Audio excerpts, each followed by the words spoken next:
Welcome to this Pedagogy Premiere on Nurture Principle 3, the importance of nurture for well-being.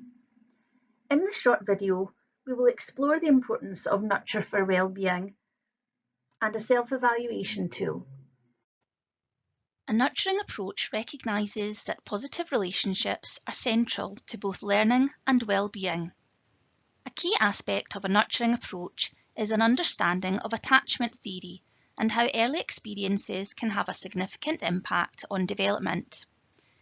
It all recognises that the early learning and school setting staff have a role to play in establishing positive relationships that are required to promote healthy social and emotional development, and that these relationships should be reliable, predictable, and consistent where possible.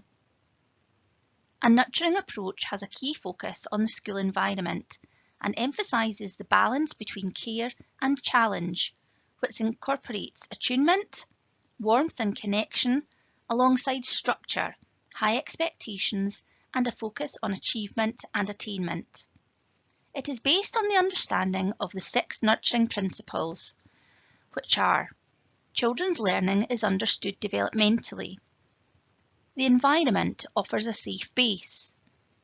The importance of nurture for the development of well-being. Language is a vital means of communication. All behaviour is communication. And transitions are important in a young person's life. A nurturing approach can be applied at both the universal and targeted levels and promotes inclusive, respectful relationships across the whole school community, including learners, staff, parents, carers, and other partners. We'll now move on to Nurture Principle 3, the importance of nurture for the development of well-being. Nurture involves listening and responding. Everything is verbalised with an emphasis on the adults engaging with pupils in reciprocal shared activities. Children respond to being valued and thought about as individuals. In practice, this involves noticing and praising small achievements. Nothing should be hurried. Provision and strategies should be put in place that promote the welfare and well-being of children and young people, as well as staff welfare and well-being. Consider how achievements and attainments are celebrated and what structures are in place to promote pupil voice. In Fife, we now have a combined health and wellbeing strategy which focuses on both pupils and staff. It's recognised that for us to promote and support the physical and emotional well-being of children and young people, we need to have a focus on well-being of all our staff. There are a number of ways the Education Directorate are prioritising staff well-being via regular dialogue, opportunities to give feedback, engaging with professional learning sessions, and sharing information via the intranet. We can use our positive and attuned relationships with learners to promote a culture of growth and resilience, the ability to bounce back despite the odds.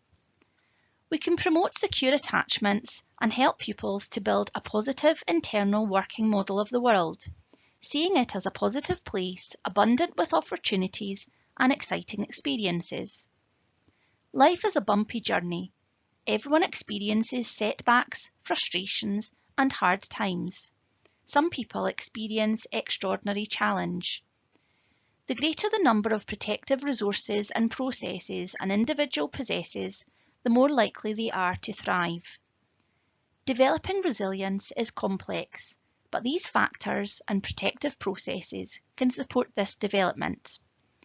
A significant adult who takes an interest can provide reassurance when failure is experienced. Mastery of something, finding and experiencing success. An environment or classroom which is safe and secure both psychologically and physically. Teaching optimism and positive attitudes. Strong family and school links. Relationships and a sense of belonging where children are affirmed as people with positive qualities. And teaching that we don't have the same amount of resilience every day. Encouragement and praise are an integral part of a classroom ethos. However, we should praise children for effort, concentration, and the effectiveness of the strategies they used, not solely rely on the outcome of a task. Teachers and others often give praise as they want to appear positive and motivating.